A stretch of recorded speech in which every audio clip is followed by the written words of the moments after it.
Parang isa ba sa destination yung Philippines sa mga continental countries?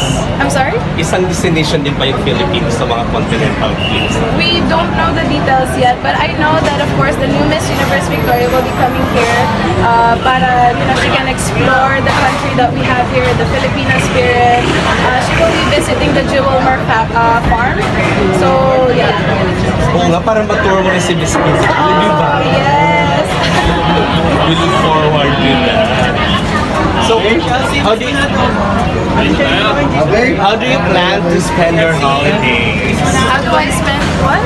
The Christmas holiday. Christmas. I'm gonna be celebrating my Christmas here in the Philippines with my mom and my dad. Baka mag-tour kami somewhere.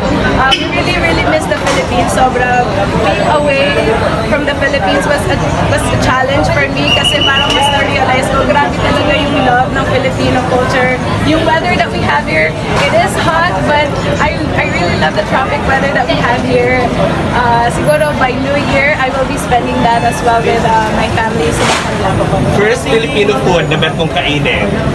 Sinabi ko, adobo. Mukhang nakahanda na, Mars. Adobo tsaka puto bumbong. Because it's Christmas na eh. Correct. Congrats, Okay. Lee. Okay, photo everyone. Photo everyone.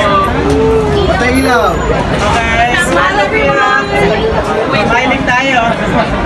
Okay, ready? 3, 2, 1. Hindi na ako makita. Sige, sige. Yui. You wanna come here? Sige po, Wait. Yan. Smile Yes, everyone. okay everyone. Look here in 3, 2, 1. Smiling. In 3, 2, 1. Chelsea Manalo. Okay, ready? 3, 2, 1. Chelsea Manalo. I think Feel it.